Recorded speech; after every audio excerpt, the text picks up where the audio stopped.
Sumainyo ang Panginoon. At sumaiyo rin. Ang mabuting balita po ng Panginoon ayon kay San Juan. Papuri sa iyo, Panginoon. Noong panahong iyon, sa paglalakad ni Jesus, ay may nakita siyang isang lalaking ipinanganak na bulag. At si Jesus ay lumura sa lupa at gumawa ng putik. Ipinahid niya ito sa mata ng bulag. Sinabi sa kanya ni Jesus, "Pumunta ka sa deposito ng tubig sa Siloe. Maghilamos ka roon." Gayon nga ang ginawa ng bulag at nang magbalik ay nakakakita na.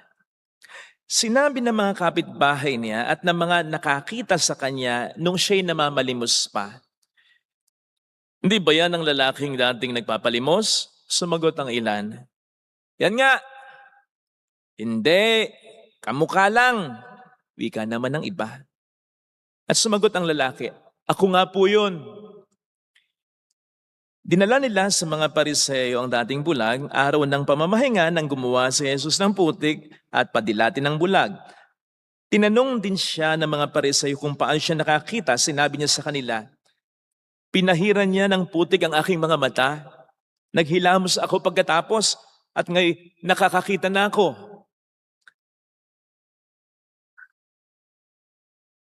Ang sabi ng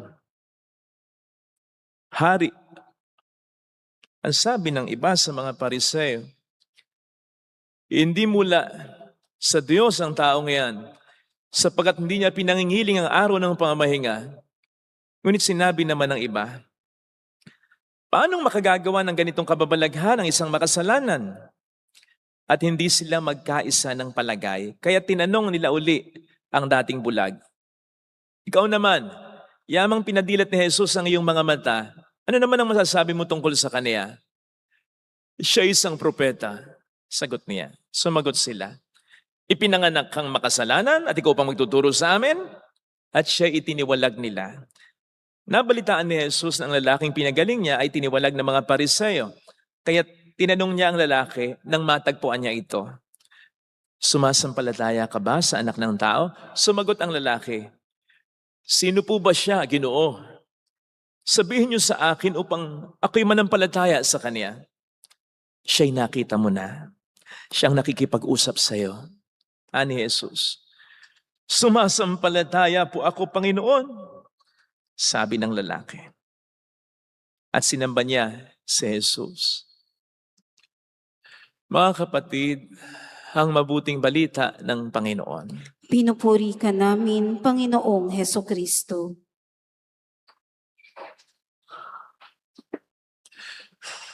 Shout out sa mga kapatid nating OFW. Ang pulang laso na ito ay lagi kong personal na pagpupukay sa inyo. Salamat po. Salamat din po sa mga nagpapakabuting alagad ng batas, sundalo, police, navy. Marami pong salamat sa pagpapakabuti ninyo. Welcome sa Our Lady of Lazaret, Quasay Parish, kung saan ayos lang pong umiyak. Asamahan tayo ng mahalain na sa pag-iyak at sa pagdarasal upang maging maayos ang lahat. Masayang-masaya ako ngayon sapagkat suot kong favorite color ko. Minsan lang ito. Ang tawag kasi ngayon sa linggong ito ay Laetare Sunday. Ang ibig sabihin ng Laetare ay rejoice, kagalakan. Linggo ngayon ng kagalakan sa liturya ng simbahan sapagkat lapit na ang dakilang kapistahan ng muling pagkabuhay ng ating Panginoon. And I think you will all agree with me na ang kagalakan natin, katulad ng ibang mga emosyon, damdamin, ay nakasalalay din sa nakikita natin. Kapag ang nakikita natin ay maganda, naggagalak tayo. Kapag ang nakikita natin ay pangit, kasura-sura, kainis-inis, nalulungkot tayo, nababad trip tayo. Kaya napakahalaga na laging maganda ang nakikita natin para masustain ang kagalakan natin. Dito po natin maintindihan ang ibang mga Pilipino ngayon na pinapaganda ang ating sitwasyon. Partikular na ang pagtaas ng presyo ng gasolina. Hindi yan masarap sa mata, nakasusura, nakainis, nakalulungkot yan, nakawawala ng galak yan. Kung yung mga sasakyan niya, Hinihimatay eh. Pag napupunta ng gasolinahan, tayo pa ba? Kaya ang ginagawa ng ibang mga Pilipino, pinapaganda ang sitwasyon. Pinapaganda yung kanilang nakikita para magpanumbalik kahit konti ang galak nila. Halimbawa, yung iba, pinipicturan yung mga presyo ng gasolina, 99.97, at ini-imagine nila, report card lang nila. Grades lang nila, o di ba? Minsan ka lang magka-line of 9, dire-diretso pa. With honors yan, di ba? So nagmumukhang maganda. Yung iba naman, yan ang ginagawa. Parang nagtatravel sa gasolinahan kasi ang peg nila mag-travel sa isang mamahaling destinasyon. O di ba? Tama nga naman. Mamahaling destinasyon na ngayon ang gasolinahan. Kaya nga yung iba, ay, nagde-date pa sa gasolinahan. Kasi class na daw yung lugar. Lalo pat kapag ang magsaserve ay ganyan. Sa paraang ganyan, patingi-tingi lang. Ay nako, ang mga Pilipino talaga, mapaganda lang. Ang hindi kaaya-aya. Sumaya lang kumbaga, kahit pa paano. Pero alam naman po natin, na ito'y pansamantala lamang sapagkat tatamad at tatamad pa rin sa atin ang katotohanan. Kaya, napakahalaga na bukod sa ating mga pisikal na mga mata, pinagagana rin natin ang espiritual na mga mata natin, ang mata ng pananampalataya natin. Pag pinapagana natin ang mata ng pananampalataya natin, tinitingnan natin ang mga bagay sa buhay natin according sa perspektibo ng Diyos. According sa perspektibo ng Diyos na makapangyarihan sa lahat, ng Diyos na marunong sa lahat, ng Diyos na kayang baguhin ang lahat sa isang iglap. Kaya nga hindi siya nababadtrip eh. Kaya hindi siya nalulungkot eh. Kasi laging maganda ang kanyang nakikita. Hindi dahil wala siyang pangit na nakikita, kundi dahil ano man ang pangit na kanyang nakikita, alam niya sa isang iglap, kaya niyang gawing maganda. When we see a problem, He sees solution. He sees a blessing. When we see a barrier, He sees a pathway. He sees a way. When we see an end, He sees a beginning. Kaya mahalaga na ganun din ang maging perspektibo natin. Because if we look at everything in the eyes of faith, makikita natin ang hindi nakikita ng ating mga mata. Makakakita tayo ng pag-asa. Makakakita tayo ng liwanag sa gitna ng kadiliman. Makakakita tayo ng ginto sa gitna ng basura. Makakakita tayo ng dapat ipagpasalamat na biyaya sa gitna ng mga matinding problema. Ang sabi nga ni St. Paul sa 2 Corinthians 4:18, yun ang mas mahalaga. What is unseen, not what is seen. Because what is seen is temporal. What is unseen, God, His love, His joy, His peace is eternal.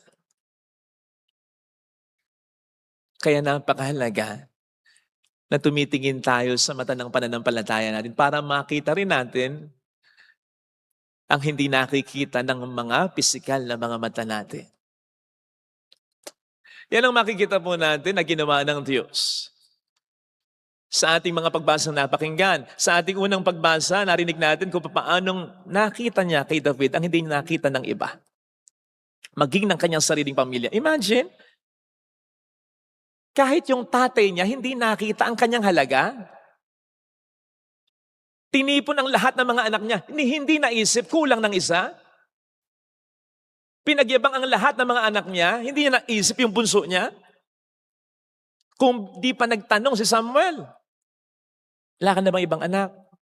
At anong sagot niya? Nagulat ba siya? Sinabi ba niya, "Uy, nga pala, no? Naku, kayo mga kuya. Hindi niyo naisip ang bunso. Hanapin ang bunso." Yun ba? Ano sabi niya? Meron pa, yung pinakabata, tagapag-alaga ng aking mga tupa. Ganun lang, ni hindi pinangalanan. At tagapag-alaga ng tupa. Trabaho yan ng alila. Dahil hindi naman sila mayaman, si David na lang ang ginawa nilang alila, yung pinakabata. Isipin nga nyo yun. Napakasakit nun. Pwede palang hindi makita ng mga magulang mo, ng mga kapatid mo, ng anak mo, halaga mo. Pero nakikita ng Diyos. Ganon din sa ating ebanghelyo. Hindi nakita ng lahat ng mga tauhan, liban kay Kristo, ang halaga nung lalaking ipinanganak na bulag. Isipin nga po ninyo nang gumaling ito. Nag-usap-usap yung mga kapitbahay, ha? At yung mga laging nakakakita sa kanya kapag namamalimos siya, ha? Anong usapan nila? Siya ba yun? Ay hindi, kamukha lang. Ay, siya nga. Isipin ninyo, may nabago ba sa mukha niya? Wala. Ganun pa rin ang mata niya, nakakakita na lang. Hindi siya nakilala. Hindi sila magkaisa ng palagay patungkol sa kanya. Ang ibig sabihin nun, hindi talaga siya nakikita. Hindi talaga siya tinititigan. Daan-daanan lang siya, wala talaga siyang halaga. Yan din ang tingin sa kanya ng mga Escriba at Pariseo na tanong ng tanong sa kanya. Ayaw namang makinig sa kanya. Nilait pa siya, makasalanan ka, ipinanganak ang bulag, ikaw pa magtuturo sa amin? Tumigil ka nga. But not God. Because God sees what man does not see, our hearts. God saw in David a heart after his own heart. And God saw in the man born blind a heart that was open to his love and to his light.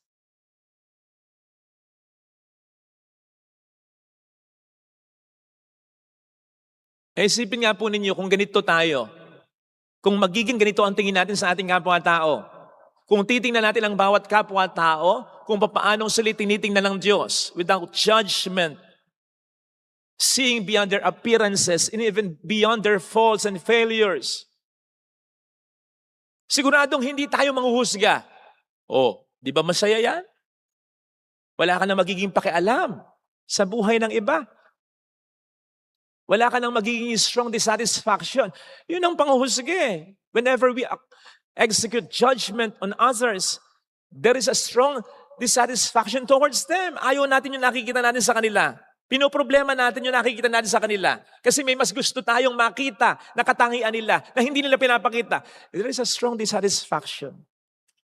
Dissatisfaction, masabaya ba yun? Hindi, malungkot yun. Dissatisfaction eh. At nakapapangit din yun. Meron nga nagsabi, walang pangit sa pagiging mataba, sa pagiging mapanghusga. Meron. Oo nga naman.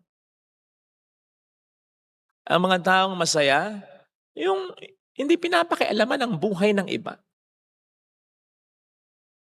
Ang mga taong malungkot, walang ginagawa, kundi i-stalk ang buhay ng iba at pintasan sila. So hindi kaya tayo magiging masaya kung titingnan natin ang bawat kapwa natin sa pamamagitan ng pagtingin ng Panginoon natin kung paanong dapat nating tingnan din ang sarili natin. Kung paano tayong tinitingnan ng Panginoon natin, hindi kaya tayo maging masaya? Katulad ni David, kahit na hindi nakita ng kanyang pamilya ang kanyang halaga, nakita ng Diyos ang kanyang halaga. Kaya nga sabi niya sa Salmo, though my father and though my mother will forsake me or forsake me, the Lord will receive me. Itakwil man ako ng tatay ko, ng nanay ko, aalagaan ako ng Panginoon ko. At ang sabi niya sa Salmo ngayon, anong sabi niya? Hindi ako magkukulang. Kasi tandaan po natin, pagkatapos siyang i-anoint ni Samuel as King of Israel, it will take many years pa bago siya maging hari. Babalik uli siya sa pastulan. Isipin nga niyo yun, ikaw yung hari, tapos pinababalikan ng Diyos sa pastulan, aapihin ka uli ng mga kapatid mo. Pero wala sa kanya yun. Kaya nga masaya siya eh.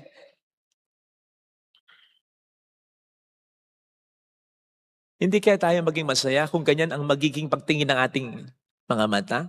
In connection with this, hindi kaya tayo maging masaya kung ganito rin ang magiging pagtingin ng ating mga mata sa ating mga problema? Sabi ko sa inyo, hindi nababadrip ang Diyos eh. Kasi kahit anong problema ang makita niya, alam niya, masusolusyonan niya. If we look at our problems in the eyes of faith, hindi kaya tayo maging masaya? Shorter form po yung binasa natin. May longer form na naman ito. Hindi ko uli binansa. Sa longer form, sinabi ni Jesus Kasi ang tanong ng kanyang mga alagad, bakit po ipinanganak na bulag ang taong yan? Dahil ba makasalanan niya? Hindi, sabi ni Jesus. Pinanganak na bulag ang taong yan upang mahayag sa kanya ang kapangyarihan ng Diyos.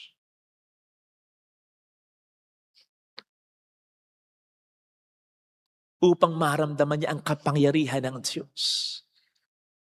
Upang masaksihan ng iba sa pamamagitan niya na ang Diyos ay makapangyarihan talaga. Ito raw yung naging inspirasyon nung preacher na walang mga braso at kamay at wala ring mga paa. Ito raw yung napakinggan niya.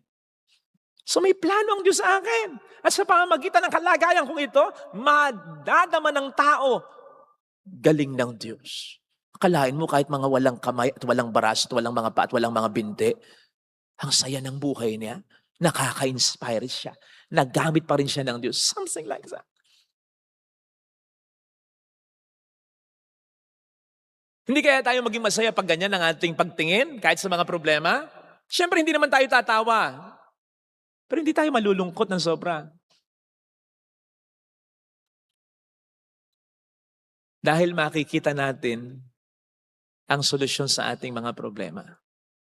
Kapag tiningnan natin sa mata ng pananampalataya natin. Katulad ng,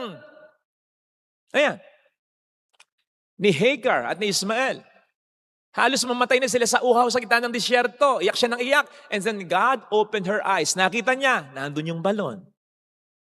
At tulad niyan, napaligiran si Elisha at ang sekretary niya ng isang napakalaking mga hukbo. Pinagsama na, pagsamahin mo na ang hukbo ng Iran, Amerika at Israel.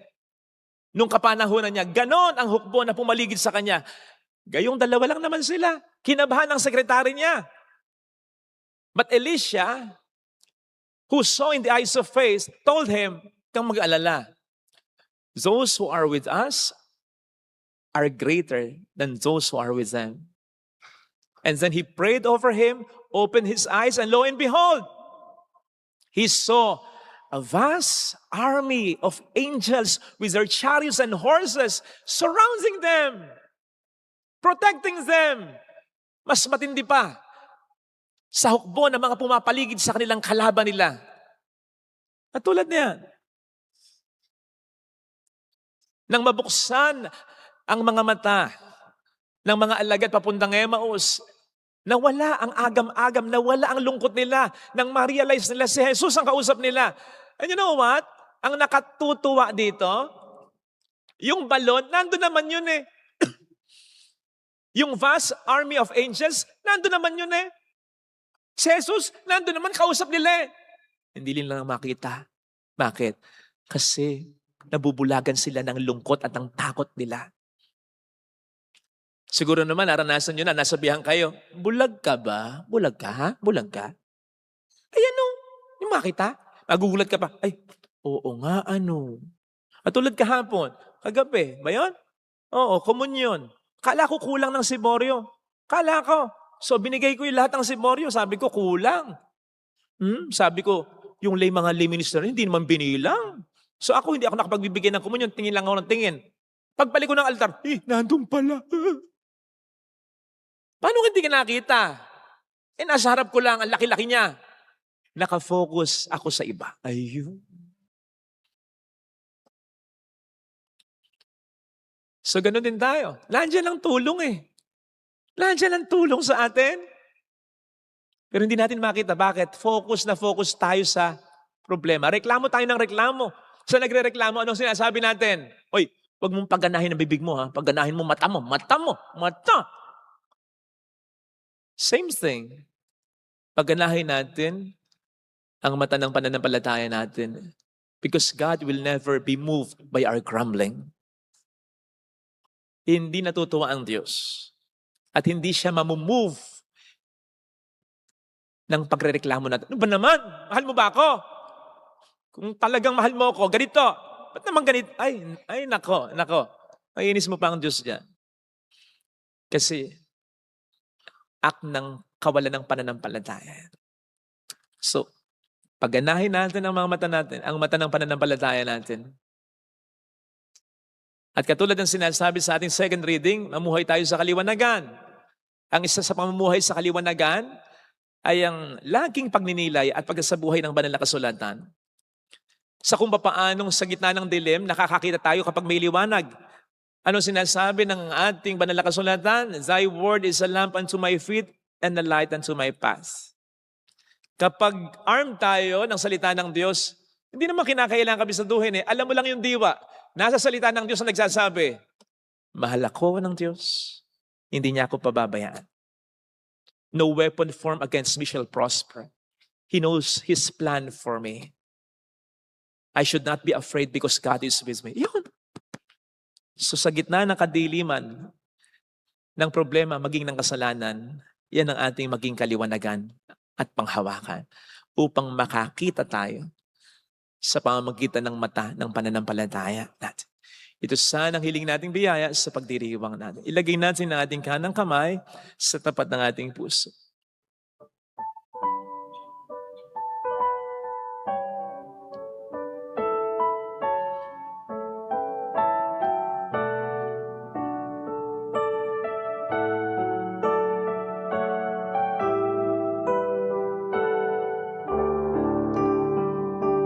Alam kong may magagawa, Alam kong may magagawa. makapangyarihan siya. Anak na bulag, gumawa ka na ng paraan para tulungan siya.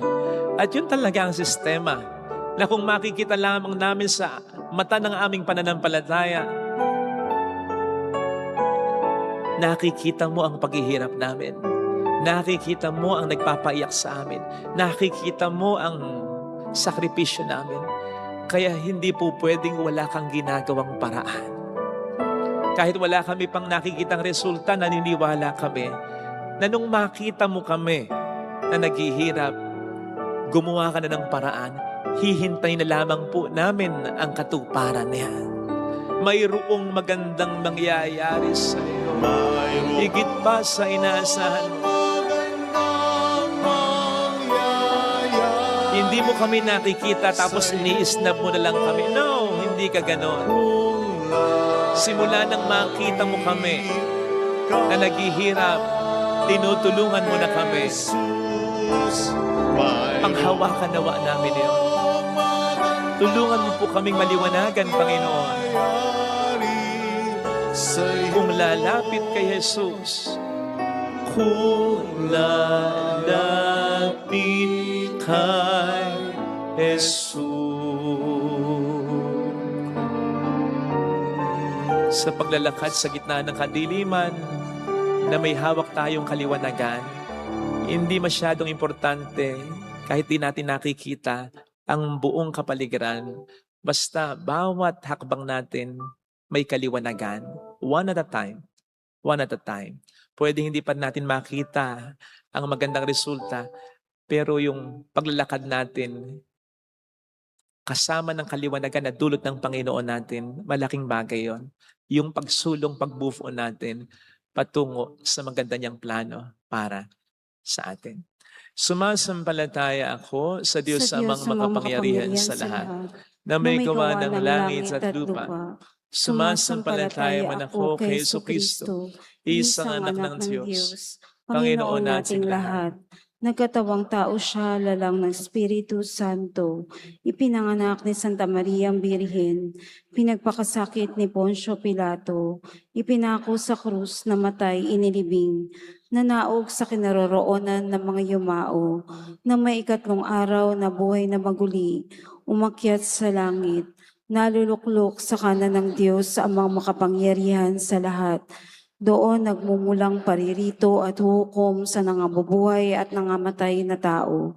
Sumasampalataya naman ako sa Diyos Espiritu Santo, sa banal na simbahang Katolika, sa kasamahan ng mga banal, sa kapatawaran ng mga kasalanan, sa pagkabuhay na maguli ng nangamatay na tao, at sa buhay na walang hanggan. Amen. Sa bawat panalangin ng ating itutugon, Panginoon ng kaliwanagan, kami iyong pakinggan. Panginoon ng kaliwanagan, kami iyong pakinggan. Para sa sambayanang Kristiyano, upang sama-sama nating paghatid ng liwanag ng mabuting balita, Mapawi ang dilim na bumabalot sa ating lipunan dahil sa katiwalian, manalangin tayo sa Panginoon. Panginoon ng kaliwanagan, kami iyong pakinggan.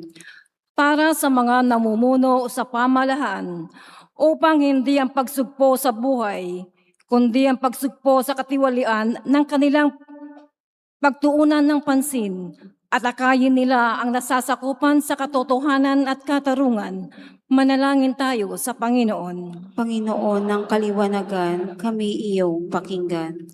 Para sa mga nanlalabo ang pananampalataya at mga nasasablag sa dilim ng kasalanan, upang ang panahon ng Kuresma ay maging pagkakataon na makabalik sila sa liwanag ng Panginoon, manalangin tayo sa Panginoon. Panginoon ng kaliwanagan, kami iyong pakinggan.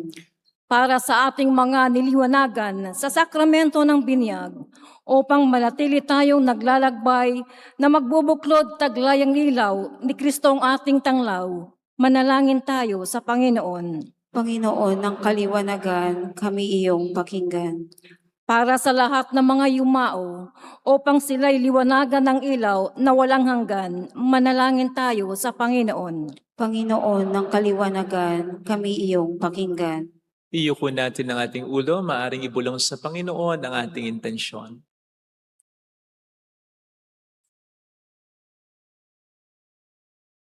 Amang makapangyarihan, wag mo po kaming hayaang sa aming buhay ay magwagi ang kapangyarihan ng kadiliman, bagkus ay mapagtagumpayan namin ito sa pamamagitan ng liwanag ni Kristo na aming Panginoon, magpas sa walang hanggan. Amen. Pag-aalay.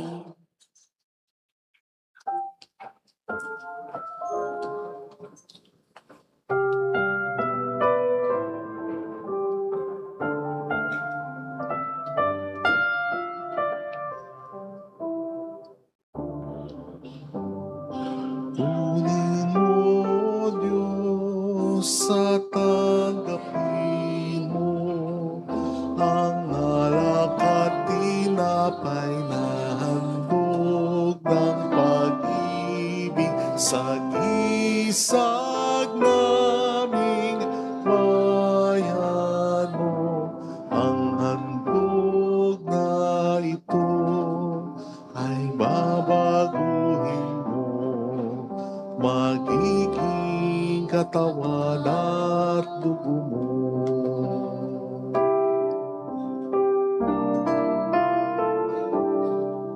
Mula sa iyo ang handog na ito, muli ay handog ko sa iyo.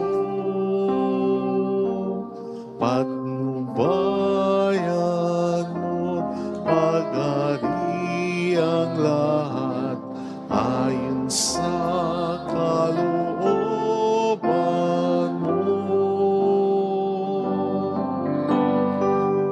Kunin mo, Diyos, sa tanggapin mo ang alak at tinapay na handog ng pag-ibig sa gisag naming bayan mo. Ang handog na ito ay babaguhin mo, magiging katawan at dugo mo.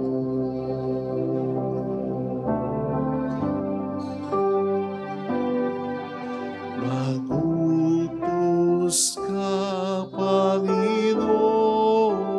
ko, naging tatanim ako.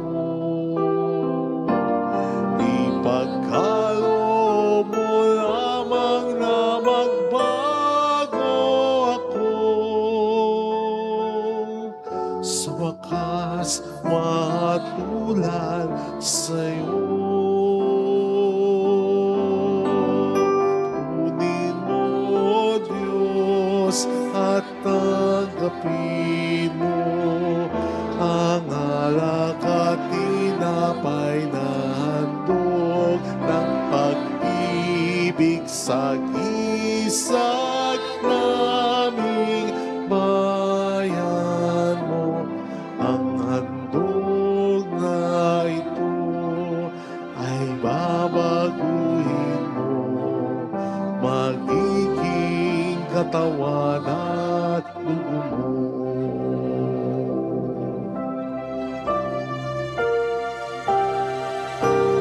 Mula sa iyo ang handog na ito, muli ay handog ko sa iyo. Patnubayan mo't paghariang lahat ayon sa kalooban mo. Kunin mo, Diyos, at tanggapin mo ang alak at tinapay na handog ng pag-ibig sa gisag naming bayan mo. Ang handog na ito ay babaguhin mo, magiging katawan at dugo mo. Ang handog na ito ay babaguhin mo, magiging katawan at dugo mo.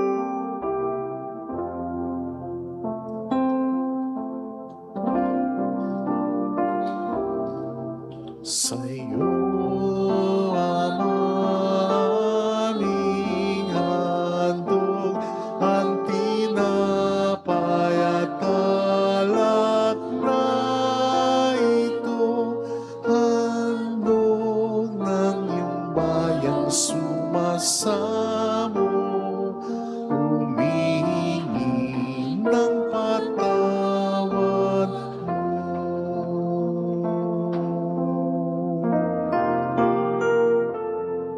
sa pagsunod sa utos mo. Nalulugod akong labis, di masukat ang galak ko, pagkat aking iniibig. Sa iyo, Ama, aming handog ang tinapay at alak na ito, handog ng iyong bayang sumasamo, humihingi ng patawad mo.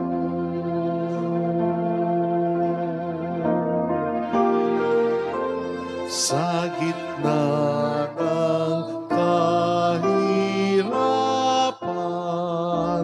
ang nadama ko ay aliw,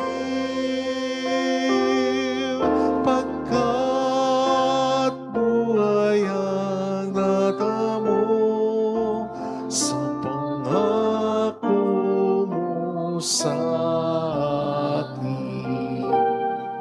Sa iyo, Ama, aming handog ang tinapay at alak na ito, handog ng iyong bayang sumasamo,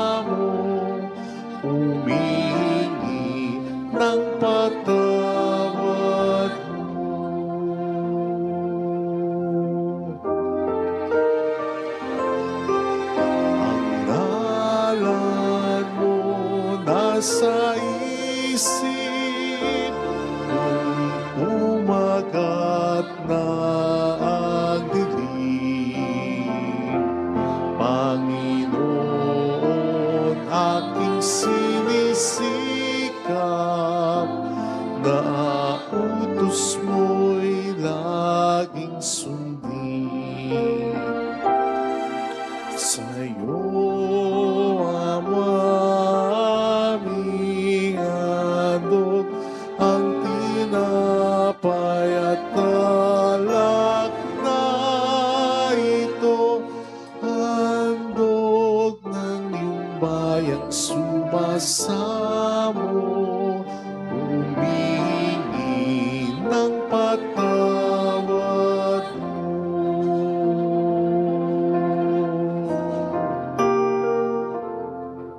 Sa pagsunod sa utos mo, nalulugod akong labis, di masukal ang galak mo,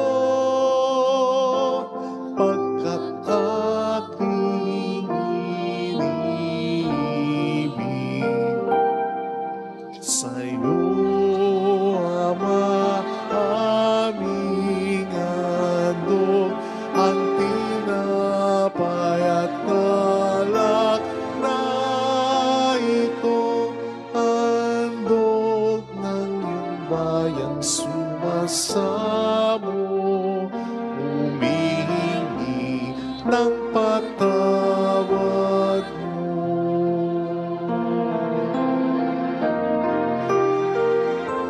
Sa gitna ng kahirapan, ang nadama ko ay aliw, pagkat buhay ang natamo sa pangako mo sa akin. Sa'yo, Ama, aming handog ang tinapay at alak na ito, handog ng iyong bayang sumasamo, humingi ng patawad mo.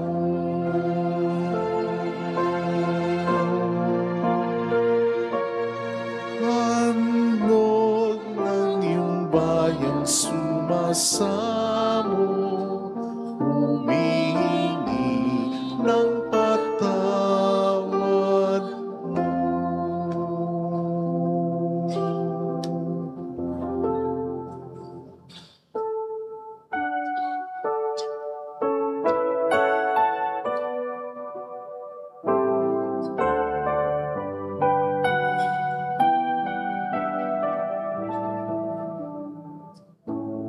Sa iyo ialay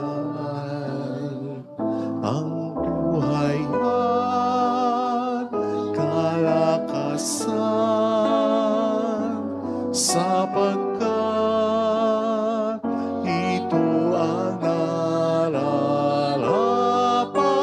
sa katulad mong matapat. Dahil sa pag-ibig mo, ang buhay ko ay nagbago. Sa tuwina ang ninanais ko ay laging maglingkod sa iyo.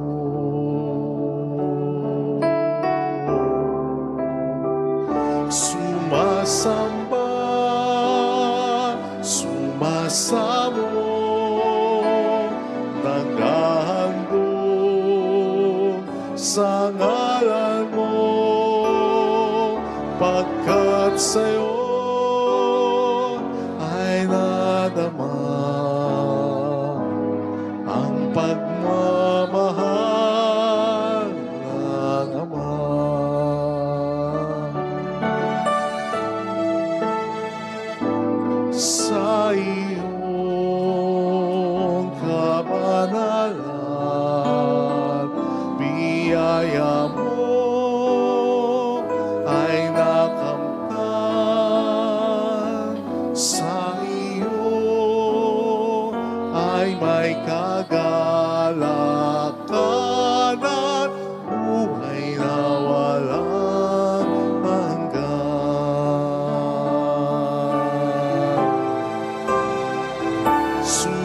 sinasamba, sumasamo, naghahandog sa ngalan mo, pagkat sa'yo ay nadama ang pagmamahal ng Ama. Pagkat sa'yo ay nadama ang pagmamahal ng Ama. Manalangin tayo, pang ating handog ay maging kalugod-lugod sa Diyos Amang makapangyarihan. Tanggapin nawa ng Panginoon itong paghahain sa iyong mga kamay sa kapurihan niya at karangalan sa ating kapakinabangan at sa buong sambayanan niyang banal. Ama naming lumikha para sa paghahaing nagbibigay kagalingan, kami ngayon ay masayang nagsisipag-alay, kalakip ang dalangin amin nawang maidangal, ang pagdiriwang na ito ng banal na pakikinabang, at maidulot nawa ito para sa kaligtasan ng tanan sa pamamagitan ni Jesucristo, kasama ang Espiritu Santo, magpasa walang hanggan. Amen. Sumainyo ang Panginoon. At sumaiyo rin, Itaas sa Diyos ang inyong puso at diwa. itinaas na namin sa Panginoon. Pasalamatan ng ating Panginoong Diyos. Marapat na siya ay pasalamatan. Ama naming makapangyarihan, tunay nga pong marapat na ikaw ay pasalamatan sa pamamagitan ni Jesucristo na aming Panginoon. Minabuti niyang maging di na iba sa amin upang ang sangkatauhang namuhay sa dilim ay kanyang maakay sa pananalig na handong sa liwanag ng iyong pag-ibig. Kaming ipinanganak noong una bilang alipin ng dating pagkakasala ay kanyang hinugasan sa tubig ng muling pagsilang upang maitampok bilang mga kapatid niya sa iyong angkan. Kaya kaisa ng mga anghel na nagsisiawit ng papuri sa iyo nang walang humpay sa kalangitan, kami nagbubunyi sa iyong kadakilaan. Santo, Santo, Santo, Panginoong Diyos ng mga hukbo, napupuno ang langit at lupa ng kadakilaan mo, o sana sa kaitaasan. Pinagpala ang naparirito sa ngalan ng Panginoon, o sana sa kaitaasan.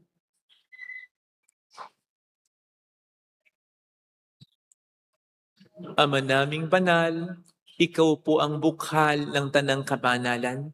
Kaya't sa pamamagitan ng iyong Espiritu gawin mong banal ang mga kaloob na ito upang para sa amin ay maging katawan at dugo ng aming Panginoong Hesukristo. Bago niya pinagtiis ang kusang loob na maging handog, hinawakan niya ang tinapay. Pinasalamatan ka niya. Pinaghati-hati niya iyon, iniabot sa kaniyang mga alagad at sinabi, tanggapin ninyong lahat ito at kanin. Ito ang aking katawan na ihahandog para sa inyo.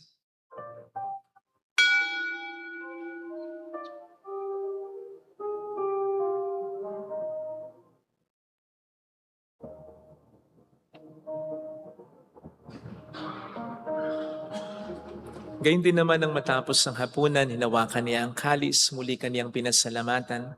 Iniabot niya ang kalis sa kaniyang mga alagad at sinabi, tanggapin ninyong lahat ito at inumin. Ito ang kalis ng aking dugo ng bago't walang hanggang tipan. Ang aking dugo na ibubuhos para sa inyo at para sa lahat sa ikapagkapatawad ng mga kasalanan. Gawin niyo ito sa pag-alala sa akin.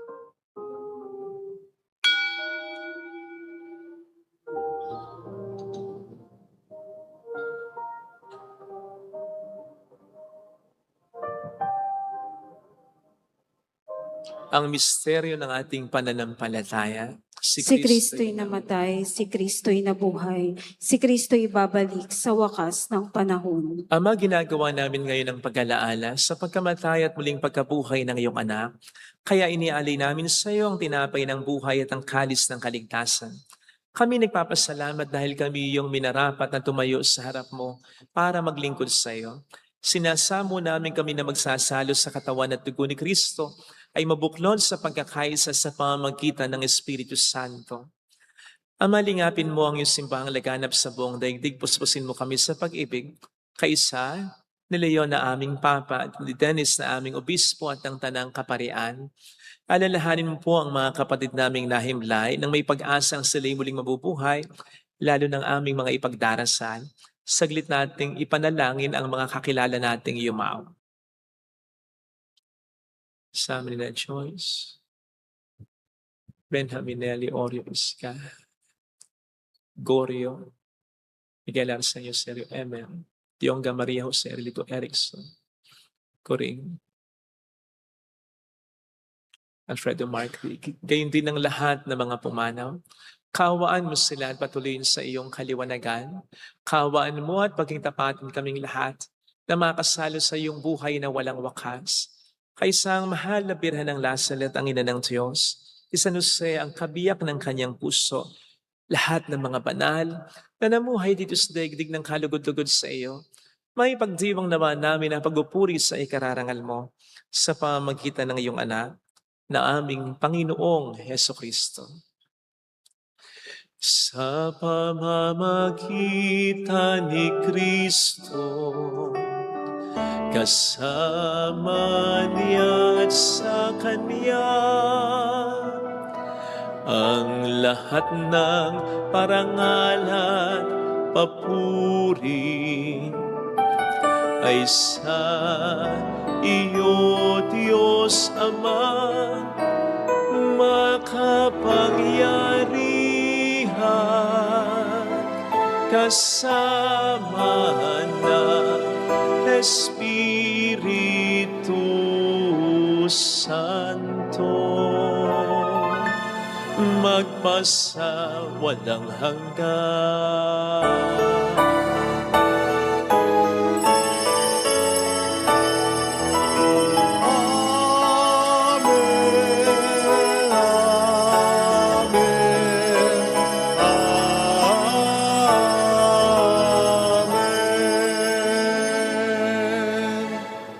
Tumawag tayo sa Ama.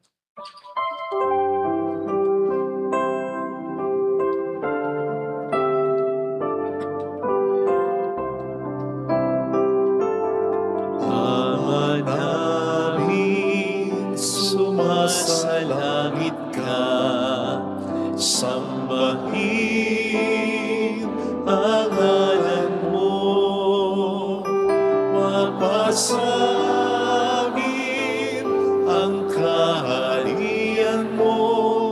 sundin ang loob mo dito sa lupa para nang sa langit. Bigyan mo kami ngayon ng aming kakanin sa araw-araw at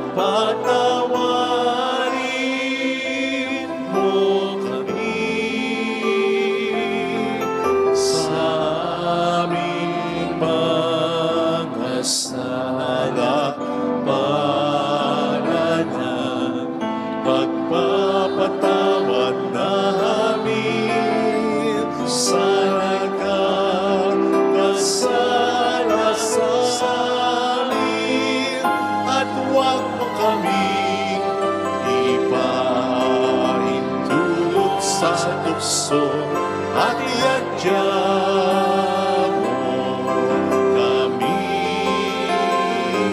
sa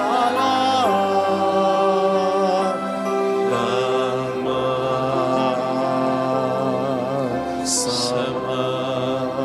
Iniling namin kami adya sa lahat ng masama, pagkalooban ng kapayapaan araw-araw, iligtas sa kasalanan samantalang aming pinaghahandaan ang dakilang araw ng pagpapahayag ng tigapagligtas namin sa Heso Kristo. Sapagkat iyo ang kaharian, ang kapangyarihan at ang kapurihan, magpakailanman. Amen. Panginoong Heso Kristo, sinabi mo noon, sinasabi mo rin sa amin ngayon, kapayapaan ang iniiwan ko sa inyo, ang aking kapayapaan ang binibigay ko. Tunghayin mong aming pananampalataya, huwag ang aming pagkakasala. Pagkalooban mo kami ng kapayapaan at pagkakaisa-isa sa iyong kalooban, kasama ang Espiritu Santo magpasa walang hanggan. Amen. Ang kapayapaan ng Panginoon ay sumainyo daw ang lahat. At sumaiyo rin. Magbigayan tayo ng kapayapaan sa isa't isa. Peace be with you. Kapayapaan. Peace.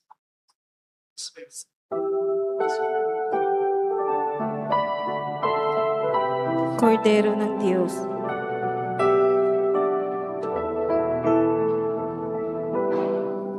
Cordero ng Diyos na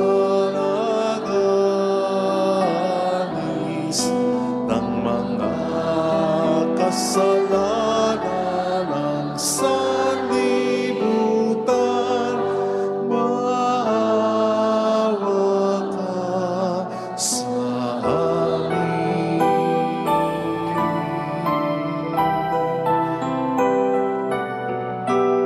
Kordero ng Diyos na nagalis ng mga kasalanan ng sanlibutan, maawa ka sa amin.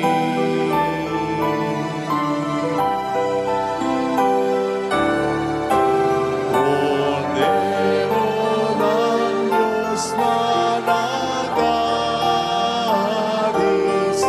ng mga kasalanan ng sanlibutan, ipagkaloob mo sa amin ang kapayapaan.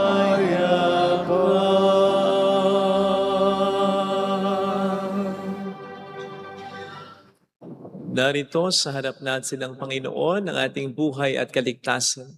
Mapalad tayong inaanyayahan. Panginoon, hindi ako karapat-dapat na magpatuloy sa iyo, ngunit sa isang salita mo lamang ay gagaling na ako.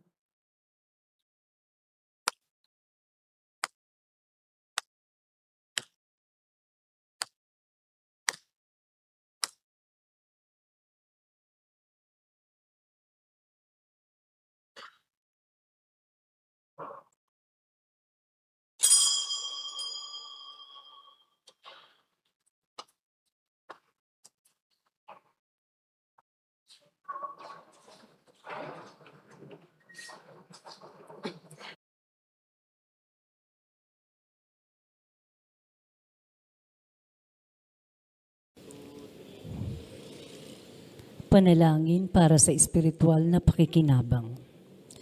Panginoong Hesus, ako ay naniniwala na ikaw ay nasa kabanal-banalang sakramento.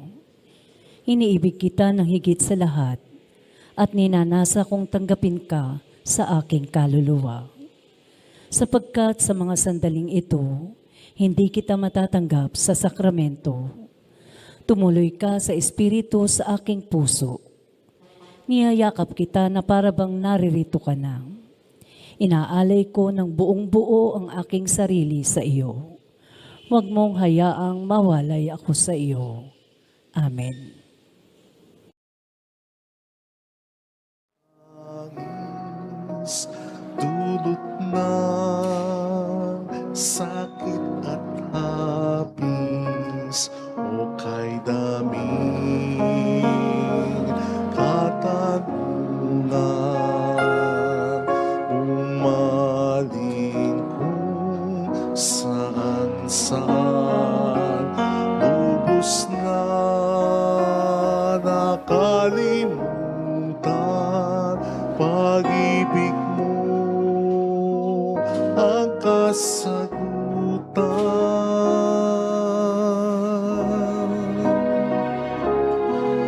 Diyos ko, Diyos ko, ang buhay ko ay laan sa'yo. Walang ibang ninanais maliban sa pag-ibig mo.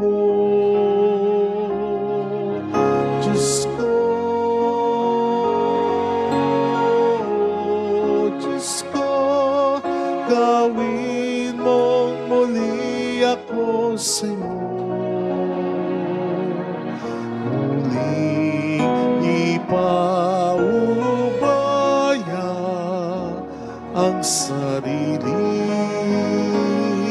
sa iyong pagkalinga.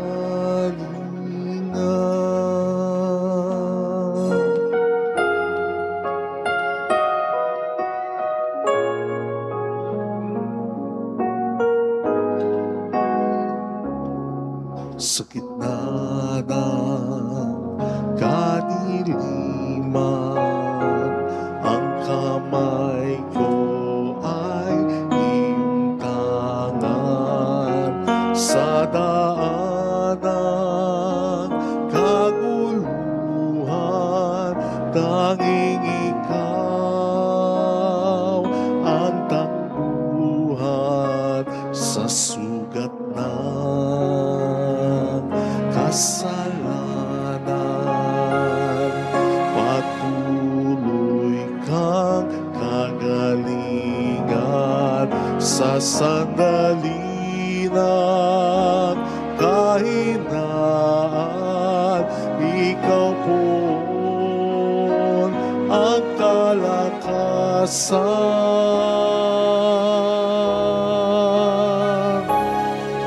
Diyos ko, Diyos ko, ang buhay ko ay laan sa'yo. Walang ibang ninanais maliban sa pag-ibig mo. Diyos ko, Diyos ko, gawin mong muli ako sa'yo. Muling ipaubaya ang sarili sa iyong pagkalinga.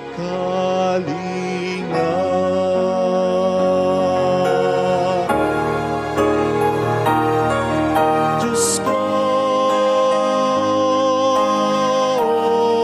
Diyos ko, ang buhay ko ay laan sa'yo. Walang ibang ninanais maliban sa pag-ibig mo. Diyos ko, Diyos ko, gawin mong muli ako sa'yo. Muling ipaubaya ang sarili sa iyong pagkalinga. Muling ipaubaya ang sarili sa iyong pagkalinga.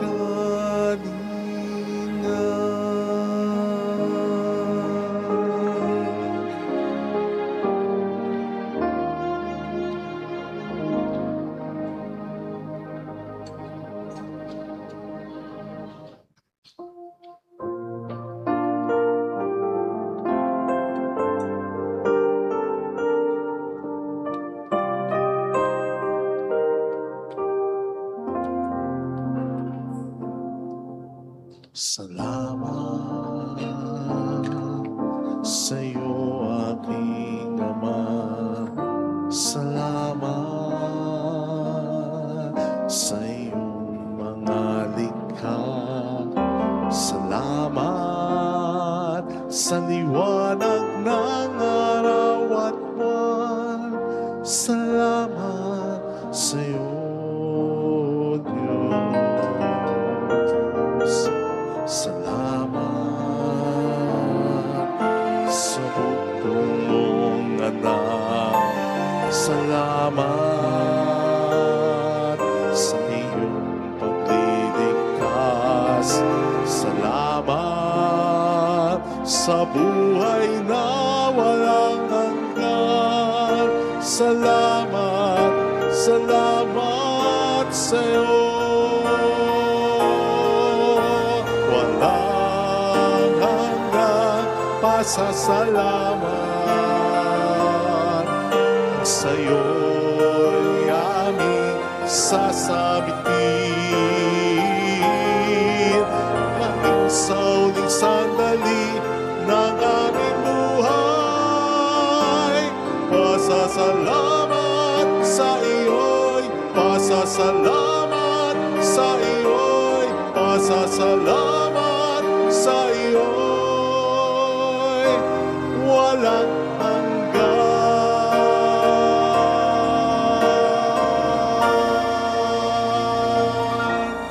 Manalangin tayo. Ama naming mapagmahal, tinatanglawan mo ang lahat ng tao na isinisilang sa daigdig na ito. Sa kaloob mong liwanag, tanglawan mo ang aming kalooban upang ang dapat naming isaloob na iyong ikinalulugod ay lagi naming isaisip at ikaw ay aming wagas na maibig. Sa pamamagitan ni Jesucristo, kasama ang Espiritu Santo magpasa walang hanggan. Amen. Holy God, Holy Mighty One, Holy Immortal One. Have mercy on us and on the whole world. Holy God, Holy Mighty One, Holy Immortal One. Have mercy on us and on the whole world. Holy God, Holy Mighty One, Holy Immortal One. Have mercy on us and on the whole world. Jesus, King of Mercy, We trust in you. alalahanin, Alalahanin, O mahal na Birhen ng Lasalet, ina ng pag-asa, ikaw ang nagpaalala sa aming magbalik loob sa Ama. Ito ang nagpapatunay na ang kagatahang loob mo'y nanatiling busilak. Sa pag-aaruga mo sa amin, tungkulin mo'y tinupad. Sa paanan ni Kristo'y itinuring mo kaming mga tunay mong anak. Kaya ninais mong isa'y huwag mapahamak. Maging sa iyong walang tigil na pananalangin, pati luhay pumatak. Huwag namang mawala ng saysay ang iyong paghihirap. Hiling nawa namin sa iyo, o aming inang liyag, na matapos sa pakikibaka namin sa mundong ito at sa pananatili naming tapat kay Kristo. Sa kapurihan mo'y makibahagi kaming ganap, upang kung nasaan ka ngayon ay maparoon din kaming lahat, at ang kaganapan ng kalwalatian ng Diyos Amay tuluyang matupad siya nawa. Mahal na Birhen ng Lasalet, tagapagkasundo ng mga makasalanan. Ipanalangin mong walang patid kaming mga dumudulog sa iyo. Announcement po, bukas, March 16, Monday, 6 p.m., meron tayong recollection, Lenten recollection. Maganda po ito sa paghahanda natin para sa mga mahal na araw. Ito po ay bibigay sa atin ni Brother Alvin Barcelona. Siya po ay magaling at mabait na preacher ng The Feast. Kaya sana po magkita-kita tayo dito, 6 p.m. bukas po. Salamat po. At salamat po sa tulong ninyo na nagiging dahilan para makatulong din po tayo sa iba. Salamat sa mga kasama natin through online broadcast of this Mass. Mga nagpapadala rin ng tulong through our GCash and bank accounts. Salamat po. Salamat sa pagtangkilik sa mga tinda ng religious store, Trinity and Crown, sa mga nag-aalay ng alkansya. Marami po salamat. Lalo na yung mga laging nag-aalay. Salamat, salamat, salamat. Salamat din po sa pag-share ng ating mga live masses tulad nito at ng ating mga recorded reflections. Lahat po ng yan napagkasama-sama para malaki ang maitulong natin sa simbahan. Hindi dito lang, buong simbahan, lalong-lalo na dito sa Bulacan. At kahit sa ibang panig ng Pilipinas, nagbibigay rin po tayo ng tulong at naipopromote din natin ang devotion sa Our Lady of Lazarus sa pamamagitan ng pagbibigay ng mga libreng images. Ginagawa ko na pong 2 o baka mamaya hanggang 3 kada misa. Kasi gusto ko bago ko, matagal pa naman, 1 taon pa naman ako, gusto ko marami sa inyong mabigyan talaga nito. So gagawin kong 2 hanggang 3 kada misa bibigyan ko. So sa lahat po ng nasabihan ko na pumunta dito, sabi ko, kapag may nag-aalay, tapos sabi ko, punta po kayo dito sa akin. Punta po kayo, yung mga nasabihan ko kanina. Salamat po. Sumayin niyo ang Panginoon. At sumaiyo rin. Pagpalain kayo kasama ang ating pamilya ng mapagmahal na Diyos, ng Ama at ng Anak, ng Espiritu Santo. Amen. Umayo tayo sa kapayapaan ni Kristo. Salamat sa Diyos. Walang papalakpak. Walang papalakpak.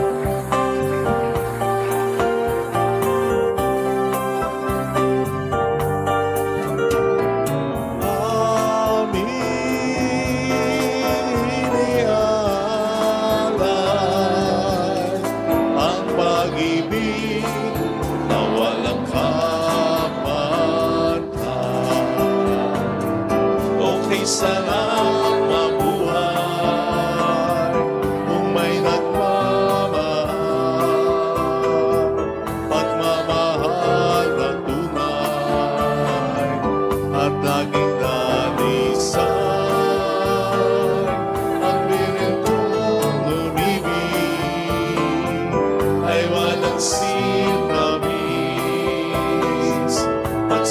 sa dalinis, sa'yo hanggang langit. Thank you, Ma'am Mary. Salamat po. Thank you. Yung magpapabless ng email,